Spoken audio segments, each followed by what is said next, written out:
Okay, good evening everybody. We're on chapter 23, reaching towards the end of the path of Mesilas Yesharim. Chapter 20, Perek Chaf Gimel, B'darkei Kenias Hanava V'Harchaka Mi Mafsidei Ho. The way to acquire humility. I always point out that humility comes way at the end of this book. A person has to go truly up, very high up the ladder before he can even contemplate the idea of real humility. But last week we spoke about humility in more general terms, and now we're talking about actually how do you acquire humility. He's going to be speaking about a principle that we've discussed in the past, which is, and it's something that took behavioral psychology maybe 1,000 years to figure it out. And Chazal understood this, and it's based in the principle which actually the Sefer Chinuch says, Achrei ha'pu'ulos nimshechim halavavos. After the actions is drawn the heart. A person is influenced. If you think about it, the thoughts of a person and the feelings of a person are much less accessible to him than his actions. A person has much more control over what he does than what he feels or what he thinks. It's possible to control your feelings. It's possible to control your thoughts. But it's much easier to control your actions. So if you think about it, it's interesting how the Torah, the vast majority of the mitzvahs of the Torah are actions. Put on tefillin, wave a lulav, don't turn the light on Shabbos. The vast majority of Torah mitzvahs are things to do not so much with belief or ideas, which of course there are, hilchos deos, belief in Hashem, midas tovos, whatever. There are things which require, which revolve around a person's emotions, his midas and his thoughts, but the vast majority are connected to action. And one of the reasons I think is because, as I said, actions are much easier for us to access. And because they're easier for us to access, they give us a much broader way that we can work in this world to come close to Hashem.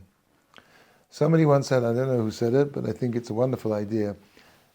If you look at the way we put on let me say it like this. A person tends to think that I think a certain way.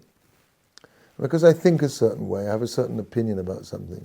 So that's what I feel. That's why I feel a certain way about that. Because my intellect dictates, so to speak, to my heart. I have an opinion. I intellectually analyze something, and because I analyze something, that leads me to feel a certain way about it. And after I feel about something, so that feeling will goad me to act on that feeling which came from the thought. That's true.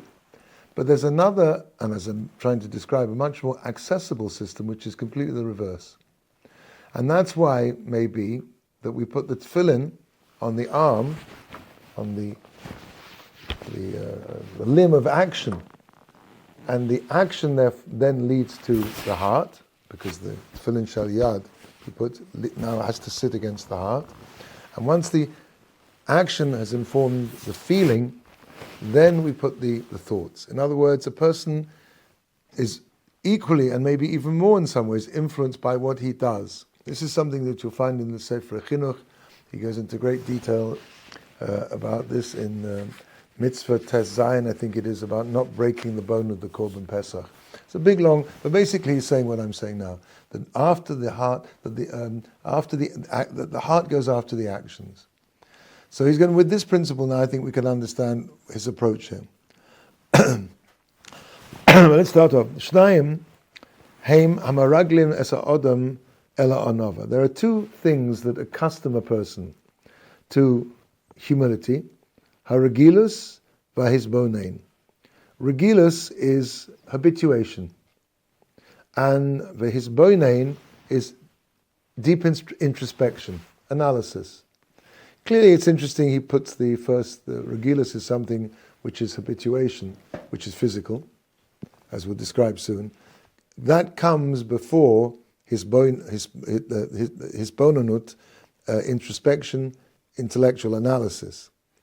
He starts off with the Haragilus. Haragilus who sheyeh ha'odam margil atzmo ma'at ma'at bisnahig b'shiflus al haderech zocharnu b'yeshivas b'makoymas ha'pchusim u'leleches b'sov ha'chevra lilvosh b'gulim tznuim tznaim mechubadim ach lo meforim ki be'hisraglo b'derech hazeh tikonos v'tavo lahanova b'libo ma'at ma'at ad shetikra boy karui. Okay, so let's just translate up to here. First, a person has to conduct himself, even though, and the point I think is here, even though that he may not be feeling this humility. People often say, well, that's hypocrisy. But in a certain level, if a person intends, and I think this is important to understand, what's the difference between superficial behavior and behavior which is harnessing the actions to change ourselves internally? And I think the difference is quite obvious. It's intention. If a person understands that he wants to be humble, but he's not on that level, and so he does what he says here. What he does is that he habituates himself to a certain kind of humble behavior, slowly, by behaving in such a fashion, in a lowly and a humble way. This, as we mentioned above, for example, he gives some examples now. Let's say sitting in a place which is less than him. Let's say that he goes into a wedding, and maybe he's the Rosh Yeshiva, and he doesn't go straight up to the top table. He sits down at a regular table. So, clearly, obviously, they'll come and collect him and then put him in his place. Literally, they'll put him in his correct place. But there's a concept in Chazal that you will be put in the place you need to be. You don't need to put yourself in that place. So a person who behaves in a way where he doesn't push himself to the fore, so to speak. He puts himself in a place which maybe even is less than where he should be sitting. Or leleches b'sof ha'chevra. Or he hangs back. There's a crowd of people and they're all going somewhere. He stays at the back. Lilvosh begodim snuim, to dress with clothes which are snuim is often called modest, and is very often applied to the way ladies dress. But there's a concept of tzniut, of privacy, of inwardness, which also applies to the way men dress. That's why we wear black or we wear dark colors. We don't wear fancy kind of colors, unless they're your pajamas, I guess. But this habituates a person to feel a certain way. Again, what we're talking about is here physical actions which lead to feelings, and feelings then lead to thoughts. So again, a person sits in a place less than he needs to sit in. He hangs back to the back of the crowd. He's not right there up the front, leading a path. He wears clothes which are, I would say, like anonymous, which are unassuming, which don't stick out in any way, which are not flashy. And of course, the Mesilas points out that doesn't mean that he should dress in a way where in tatters. His clothes have to be respectable. It's also for Talmid Chacham chayv misa to have a dirty jacket, or to have Talmid Chacham, a person who learns Torah, represents the Torah, and therefore it's very important that he looks respectable. But as we said before, they mustn't be, if they're not mafuah, they're not ostentatious. Ki, disragloi b'derech hazeh, because by accustoming himself to behave in such a fashion, tikones v'tavo hanova belibo ma'at ma'at. Slowly but surely, humility will enter into his heart, ad shetikara boy karui, until he will tikova boy karui. It will be established. Habit, which is why habits are very important, because habits lead to feelings, and feelings lead to thoughts. The Sefer Chinuch gives an example of somebody who's a tzaddik, but his job involves, he's a bailiff. What do bailiffs do? They go around kicking people out of their homes, which is achazoriyat, which is cruelty. He says this person, even though he may be a tzaddik, he will become, as soon as he starts to do this, he will become a rasha, an evil person. It's impossible for a person to act in a vacuum to compartmentalize his actions and not let them affect his feelings and his thoughts. The way a person acts is the way he will feel, and of course that's for the bad, but also for the good. It means that a person has access to behaviors which are going to lead him to become humble. Ki hine bios teva leva odam lazuach ulisnasek kosher alav la'akor hanatia hativis hazos meikora. He says the reason why a person has to do it this way, slowly, is because the nature of a person is to show off, is to be bolet, to be mitlabet, as they how do you say? I've forgotten Hebrew. Modern Hebrew. To show off, to be visible, to stick out in a crowd, to wear a velvet, red velvet jacket, to have gold chains dripping from his neck. That is basically the nature of a person. A person wants to be noticed. A person on a level like this doesn't have, and also this comes from insecurity, but the nature of a person, the base nature of a person, is that he wants to be noticed, he wants to show off, he wants to stick out. So in order to uproot that, it's very difficult for a person to just intellectually come. I mean, there could be some people who could do this, but for the majority of us, it's very difficult to intellectually just banish these things because they feel so good, to show off and to be noticed. Therefore, a person has to, as we said before, take hold of those things which are available to him. He can choose to dress in a modest way, with a suit which is dark and unostentatious, and bit by bit, doing that is going to enter into his very personality and turn him into somebody who is be'etzem, in essence, somebody who is tzanua and reserved. Slowly, of course. Ukeshini bezrizus, shekol zeh michlal b'mamzal lo'olam yehe odom orum b'yira. Tahainu sheyivakesh tachbulas neged hateva unetiosa ad sheyinatzeach. Natzchem, excuse me. A person, we discussed this before, a person has to use, it's an interesting idea, tricks. A person has to use tricks to trick his Yetzer Hara. A person, he says, should always be orum. Now, orum means naked, but it also means like wise, smart. A person has to be smart when he's trying to find a way to increase his Yiras Shamayim. As I think I mentioned before, the Yetzer Hara has only one tense. Now, I think Nike must have implied the Yetzer Hara to write be their copywriter. Just do it is the Yetzer Hara. I remember my Rabbi told me that when they were running out of the house as young kids, his mother cried out after them. Of course, this was in Chicago, and he spoke them in Yiddish. Where are you going? She said in Yiddish. So how do you say in Yiddish? Vergeisten. So they said, we're running to do a mitzvah. So she shouted after them, to a mitzvah you don't run. I mean, of course you should run to a mitzvah, but the fact of the matter is, when you find your feet running somewhere, just check where it is you're running to. Because the nature of a person is heavy, is sluggish, and if you feel that you have this natural urge to just do it, examine it, because you'll find very often it's the Yetzer Hara. But the Yetzer Hara has only one tense. Now. Do it now. And that's why, for example, if a person is an Nisoyan, probably one of the major Nisyonis in our generation is not a generation which is being challenged by the isms, by intellectual concepts, Zionism, communism, Buddhism, Bundism, maybe Buddhism, but not Bundism. It's a generation now which is, as Ramesh Shapiro used to say, this is the door of the Bnos Moav.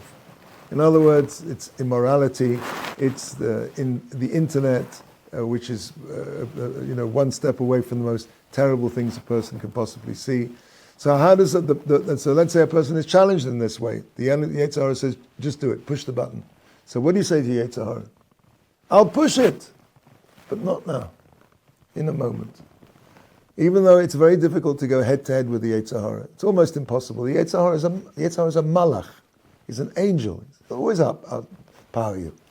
But if a person learns to just be smart, be orum, that's what he's saying here. Be tricky. Be tricky with a trickster. It says, "La'olam yehi odam orum b'yira." His Yiras Shamayim, to find his Yiras Shamayim, he has to be, how does he translate it there? Naked, smart, wise?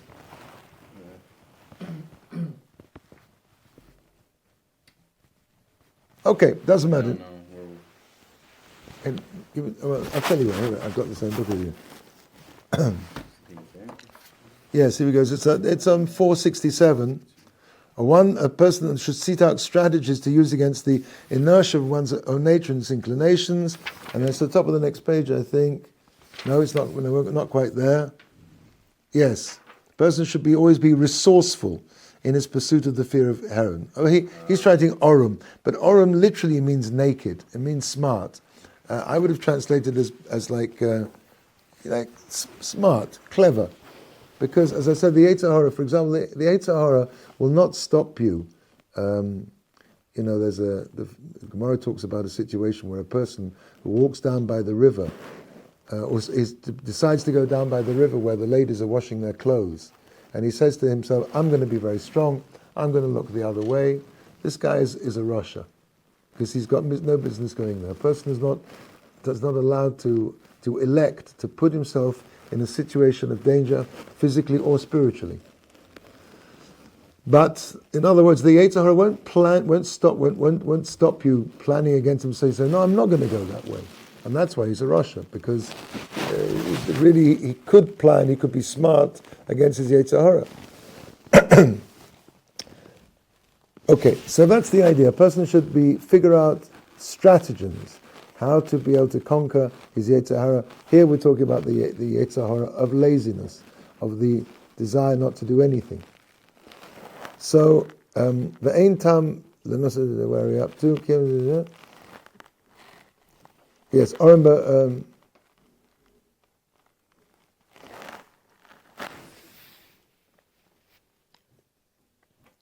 I lost the place, sorry. Okay. Dahainu, shiavakesh tachbulas neged hateva. He should seek out stratagems against his natural leanings, v'nitiosoi, and his tendencies, ad sheyenatzchem, until he dominates them. He conquers his natural inbuilt desires for repose, for pleasure, for honor. Ach. So that's the first part. The first part you do it to get yourself into a situation where you can be, misbonein. Deeper thought, deeper examination will work, can only come after that first stage where a person has habituated himself to behave in a way as we're describing. Then, the second step is to think.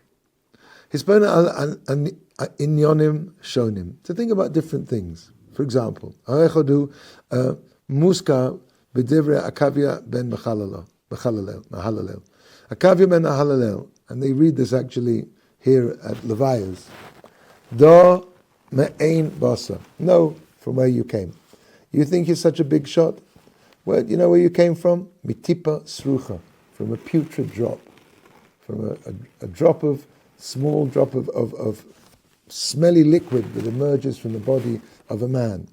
And where are you going? Where's your final destination? Yeah, it's not to sit and eat lunch and dinner all day and have a crown on your head and get celebrated and be on TV and have 200 million views on your YouTube channel. I mean, you may have those, but where are you going to be? L'mokom ofa rimo v'tolea, a place of dust, worms, and maggots. That is a person's final destination. So when he thinks of those two things, where he's come from the ultimate humility, the lowest possible, just some stinky drop of fluid, that's where he came from. And where is he going to? To be a meal for worms. And the third part, who is it that you're going to have to give an accounting for your life and everything you did in it and everything you didn't do in it? You're going to have to give that to a Melech Malchei Amlochim HaKadosh Baruch Hu, to the King of Kings, HaKadosh Baruch Hu, the Holy One, may His name be blessed. Because, that's the two most extreme, the two extremities of existence, the most elevated, the most sublime, the most holy on the one hand, and the most physical, and the most lowly on the other. And that's who you are, where you come from, where you're going to. You are going to have to stand in front of the King of Kings, the Holy One, blessed be He. Ki be'emes kol elehem negdiim legava v'az ozrim el ha'anova. These things, these thoughts, these things that a person should chew over and think about them. These are things that are going to help him stand up to his gaiva, his pride, his haughtiness, his conceit, for ozrim el hanova, and will aid him to become somebody who's humble. Ki biyosa adam mistakel b'pchisus chamoroi ugrius has chalosoi. When he looks and he sees the lowness of his physicality and the grius, the negativity, the nothingness of his beginning, ein lo tam linosei klal. He has no reason whatsoever to be superior. Ella levosh ulikolem. The only thing he's fit to feel is embarrassment and shame. Halama zadamadova. What is this thing similar to? Loroya chazirim shehegia limloich. It's like a person, a swine, a shepherd of swine, a pig shepherd, someone who herds swine, who for some reason or other becomes the king. They make him king. Kol eis asher yizko yomav harishonim. All the while that he remembers where it was that he came from. Ef shalo she is goyal. It's going to be impossible for him to feel superior and lordly because he knows where he came from. And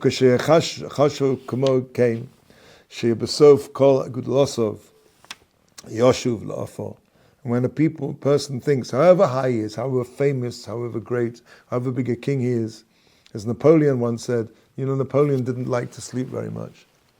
The reason why somebody else says, listen, when I'm awake, I'm the king of the world. When I'm asleep, I'm no different to any other foot soldier. So Alach's kam v'kamo, when the emperor of the world is now just being a meal for maggots, a person has no right, can think about that and realize, what is he? He has any right to feel superior or in any way elevated? And of course, the only good things that he has, as they say, you can't take it with you, but you can send it ahead. The only good things that a person is going to accompany him is mitzvahs and ma'asim tovim. All the fame, all the plaudits, all the pats on the back, all the followers on YouTube, it's all going to be nothing. It's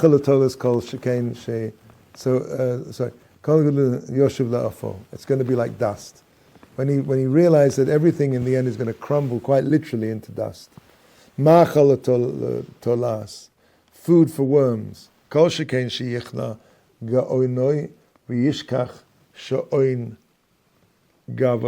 more so now will he forget his lordly manners and thoughts. Kima tuvo or ma gudloso. Because what is his worth and what is his greatness? Va'achriso busha chlima. And his ending is nothing more than shame and embarrassment. And when he thinks further, v'yidamer belibo rega hakonsol lifnei beis din hagadol shel tzfar ma'ala.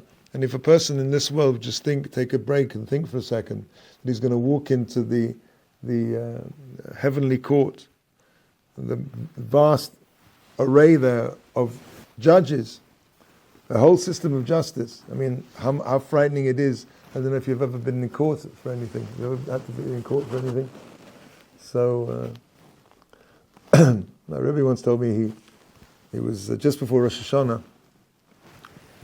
He, for some reason already, he pulled. He was driving. He was in the States. He pulled up to a stoplight, and the cops they pulled up to a stoplight next to him. So he turns around and sort of nods to the cop, and the cop nods to him. And then for some reason or other, and he says he does to this day, he doesn't know why, he put his foot down. He just drives through a red light. Boom. So what happens, like the cop overtakes him, pulls him over to the side, says, Rabbi, I'm sorry, I'm going to have to give you a ticket. So he gave him a summons. He had the summons to appear in court. He gets it through the post. It's just before Rosh Hashanah. And he says to himself, he goes through it in his mind. I'm going to go to court, and I'm going to walk in, and I'm going to be in the witness spot, the dock, the accused. And so, and he gets his story whole prepared, like his whole, if they say this, the judge says this, I'm going to say this. And he catches himself, I think he's saying, I'm spending all this time worrying about $100 ticket or $200 ticket it is. It's Rosh Hashanah, my entire life is coming up. How much time am I thinking about what I'm going to answer to the heavenly court? And this is something I think about every year before Rosh Hashanah. But Lemaisa, this is what a person should think at the end of his life, which he'll go up in front of the, what are you going to say? How are you going to account for all of your gaiva and all of your... Yeah, the person thinks that for a second. Yeah. You should think of yourself standing there, and the judge is not just a judge of flesh and blood. This is the judge of HaKadosh Baruch Hu, who knows everything, who sees everything, who's unbribable in any way, who's HaKadosh, who's holy, v'toho, and pure, v'tachlis HaKedusha, to the ultimate degree of holiness and purity. Besod Kadoshim, Mesharsei Gevura, Gibore Koech Oisei Devaro. And the angels there all standing around who fulfill his every word. Asher Ein Bahem Kol Mum, these perfect beings, the Malachim, the angels, who are made Lifneihem, and he's standing and this guy is standing in front of them, right? This who's coming up for his judgment. Garua, so lowly, Pochus, so lacking. V'nivseh, so despicable, mitzad atzmo, from within himself. What does he have? Tomei, he's impure. Mogoel, mitzad masov, and despicable with regard to his actions. Hayorim, rosh, will he be able to pick up his head in such a situation? Hayaloi, pischoin peh, will he be able to have anything to be able to say to defend himself? Will he be able to open his mouth in any kind of defense? V'chi ishaluhu, and when they're going to ask him, Aye efo picha, where's your mouth? What have you got to say for yourself? Aye ga'oinacha, where then will be his vaunted arrogance, his superiority, ukvodacha, and his honor, asher nasasa ba'olamecha, which he he carried him, he wore, so to speak, he cloaked himself within this world, all this superiority. Ma yana, what will he answer? Or ma yoshivim, what will he respond? Al tochachto, on the reproof that they'll give him. Hinei, vaday she'ilu rega echad yitzayah hadamam besichlo ha'emes hazeh tzio amiti v'chazak peiruach paruach tifrach mimenu kol hagava v'lo soshuv elov od. For sure, if a person spent 1 second just depicting this picture in front of himself, in his imagination, in his mind, truly, he truly had this idea in his mind. He pictured this situation, this true and strong picture. It would flee from him in a second, all his gaiva, his conceit, and it would never return to him again as a result of him thinking about this situation. Okay, I think we're going to have to hold it up here, and B'ezrat Hashem will carry on after Shavuos. I wish you a wonderful Chag Sameach. Go ahead. Thank you, Rabbi.